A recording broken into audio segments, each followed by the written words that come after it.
జై శ్రీ గణేష. మనం మహాభారతం చెప్పుకుంటున్నాం.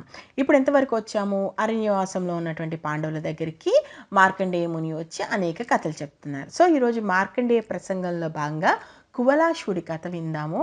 అసలు ఈ కువలాశ్వుడు ఒక అద్భుతమైనటువంటి యుద్ధం చేసి శ్రీ మహావిష్ణువుకి స్నేహితుడవుతాడు. అసలు ఎలా జరిగింది? ఈ కథ ద్వారా మార్కండేయ ముని చెప్పేటువంటి నీతి ఏంటో ఒకసారి చూద్దాం. ఒకప్పుడు ఉద్దకుడు అనేటువంటి ఒక ముని ఉండేవాడు. ఈ ముని విష్ణుమూర్తి కోసం కొన్ని వేల సంవత్సరాలు తపస్సు చేస్తాడు. అప్పుడు విష్ణుమూర్తి ప్రత్యక్షమై ఏం కావాలి, నీకేం వరం కావాలి కోరుకో అంటే, అప్పుడు ఆయన అంటాడు, నాకు ఏ వరం వద్దు, కానీ నాకు ఎప్పుడు నీ మీదే ధ్యాస ఉండాలి, నీ మీదే ప్రేమ ఉండాలి, నీ మీదే భక్తి ఉండాలి, అలా ఉండేలా చూడు అంటాడు.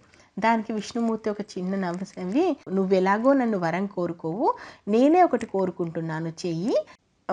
ఇక్కడికి దగ్గరలోనే దుందుడు అనేటువంటి ఒక రాక్షసుడు ఉన్నాడు. వాటి వల్ల లోకాలన్నీ కూడా ఇబ్బంది పడుతున్నాయి. వాడిని చంపడానికి పుట్టిన వాడే కువలాశ్వుడు. నువ్వు అతని దగ్గరికి వెళ్ళి అతన్ని సిద్ధం చేయి, నీకు నేను యోగ విద్యనిస్తాను, ఈ విద్యను అతనికి నేర్పించు అంటాడు.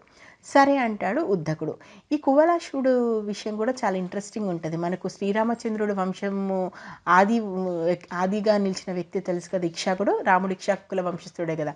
ఇక్షాకుడి యొక్క కొడుకు శశుధుడు, శశుధుడి కొడుకు కుకుత్సుడు, కుకుత్సుడి కొడుకు వేణుడు, వేణుడి కొడుకు పృథువు, పృథువు కొడుకు విశ్వాకుడు, విశ్వాకుడి కొడుకు అద్రి, అద్రి కొడుకు యమనాశ్వుడు, యమనాశ్వుడి కొడుకు శ్రవిప్తి, శ్రవిప్తి కొడుకు బృహద్వశుడు, ఈ బృహద్వశుడు కొడుకు కువలాశ్వుడు.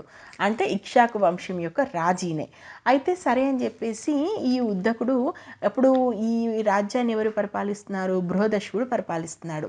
ఈ బృహదశ్వుడు పరిపాలించి ఇంకా తన కొడుకైనటువంటి కువలాశ్వుడు పెద్దవాడయ్యాడు. ఎలాగో అతనికి పిల్లలు కూడా పుట్టారు. అతనికి రాజ్యాభిషేకం చేసేసి నేను అడవికి వెళ్తాను అని చెప్పేసి తపస్సు కోసం వెళ్ళిపోతుంటాడు. అదే సమయంలో మహర్షి వచ్చి ఇలా ఒక రాక్షసుడు మమ్మల్ని ఇబ్బంది పెడుతున్నాడు, ఆ రాక్షసులను సంహరించడానికి నీ సహాయం కావాలి అని చెప్పేసి రాజుని అడుగుతాడు. అప్పుడు రాజు ఏమంటాడంటే, నేను తపస్సుకు వెళ్ళాలనుకుంటున్నాను, అస్త్రాలను త్యాగం చేశాను కాబట్టి నేను చేయలేను, కానీ నా కొడుకు బృహద్వశుడు ఉన్నాడు, మీరు ఖచ్చితంగా బృహద్వశుడిని తీసుకెళ్ళండి అని చెప్తాడు. దాంతో సరే అని చెప్పేసి బృహదశ్వుని తీసుకెళ్తాడు ఉద్దకుడు. ఇలా బృహదశ్వుని తీసుకెళ్ళి అతనికి యోగ విద్య నేర్పిస్తాడు. అయితే ఈ బృహదశ్వుడికి అప్పటికే ఎంతోమంది పిల్లలు ఉంటారు, ఎంతోమంది కొడుకులు ఉంటారు. వాళ్ళు కూడా దాదాపు పెద్దవాళ్ళు అయి ఉంటారు. వాళ్ళు కూడా యుద్ధ విద్యను నేర్చుకున్న వాళ్ళే ఉంటారు. అయితే ఇలా చెప్తాడనమాట బృహద్వశుడితో ఉద్దకుడు, నా ఆశ్రమానికి దగ్గరలోనే ఒక ఎడారి ప్రాంతం ఉంది, అందులో ఒక పెద్ద ఒడ్డు లాంటిది అందులో ఒళ్ళు మరిచి నిద్రపోతున్నాడు ఈ దిందుడు. వీడు సంవత్సరానికి ఒకసారి లేస్తాడు. వీడు లేచాడు అంటే ఆ పొగలతో, మంటలతో, గాలితో ఆ చుట్టుపక్కల ఉన్న జీవులన్నీ కూడా మరణిస్తున్నాయి, వాడి వల్ల చాలా ఇబ్బంది పడుతున్నాం మేము, కాబట్టి నువ్వు వాడిని చంపాలి అంటాడు. సరే అని చెప్పేసి కువలాశ్వుడు సిద్ధమైపోతాడు. తన కొడుకులందరినీ వెంట పెట్టుకొని ఏదైతే ఇప్పుడు ఎడారి ప్రాంతంలో అతడు దుందుడు పడుకున్నాడు కదా, అక్కడికి వచ్చి అక్కడ బాగా తవ్వుతుంటారనమాట, ఎక్కడున్నాడు అని. తవ్వగా ఒక ప్రాంతంలో లోతున హాయిగా పడుకొని ఉంటాడు రాక్షసుడు. దాంతో వీళ్ళ కొడుకులందరూ వెళ్ళి వాడిని లేపేటువంటి ప్రయత్నాలు చేస్తారంటే బల్లలతో, చూలాలతో గుచ్చి లేపడానికి ప్రయత్నిస్తాడు. వాడు మెల్లగా ఇలా లేచి ఒళ్ళు మెరుచుకుంటే వాడి నోట్లో నుంచి వచ్చేటువంటి వేడి గాలికి దాదాపు ఈయన కొడుకులందరూ, ఎవరైతే కువలాశ్వుని కొడుకులు ఉన్నారో దాదాపు వాళ్ళందరూ చచ్చిపోతారు. దానితోటి విపరీతమైనటువంటి కోపం వస్తుంది కువలాశ్వుడికి.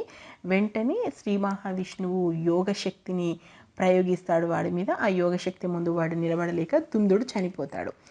దుందుడు చావగానే దేవతలందరూ కూడా ఎంతో సంతోషంగా అక్కడికి వచ్చి, మేము చేయలేని పని చేశావు, నీకేం వరం కావాలో కోరుకో అని అతన్ని అడిగినప్పుడు, నాకు ఎప్పుడూ విష్ణుమూర్తి విషయంలో భక్తి ఉండాలి, అలాగే శ్రీ మహావిష్ణువు స్నేహం కావాలి నాకు అని అడుగుతారు. దాంతో దేవతలు శ్రీ మహావిష్ణువుకి చెప్తారు. శ్రీ మహావిష్ణువు సరే అంటాడు. అప్పటి నుంచి ఇతడు శ్రీ మహావిష్ణువుకి స్నేహితుడు కూడా అవుతాడు. అయితే ఇందులో మరొక విషయం ఏంటంటే, ఈ దుందుని చంపాడు కాబట్టి అప్పటి నుంచి దుందుమాదురుడు అనేటువంటి పేరుతోటి కువలాశ్వుడు స్థిరపడిపోతాడు.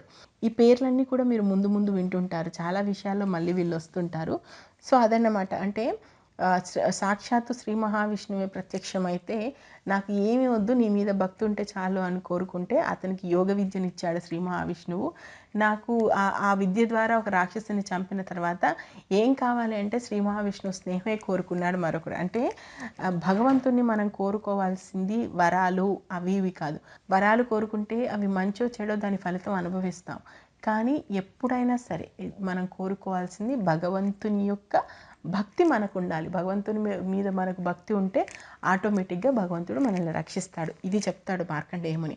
మరి ఇది చెప్పిన తర్వాత మళ్ళీ ధర్మరాజు ఇంకా ఏమైనా నేను వినాల్సినటువంటి ప్రసంగాలు ఉన్నాయా అని చెప్పేసి మార్కండేయముని అడుగుతాడు.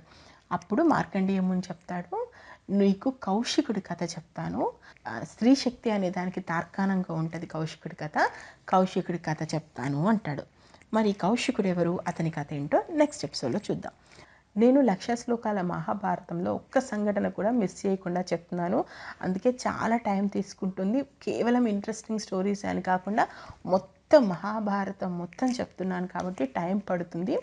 మీకు నచ్చితే ఆశీర్వదించండి. అండ్ ఇప్పటివరకు జరిగిన స్టోరీ తెలుసుకోవాలనుకుంటే మన ఛానల్లో ప్లేలిస్ట్లోకి వెళ్తే మీకు మహాభారతం ప్లేలిస్ట్ ఉంది. అందులో పూర్తి స్టోరీ అంతా ఉంటుంది. Thank you. జై హింద్.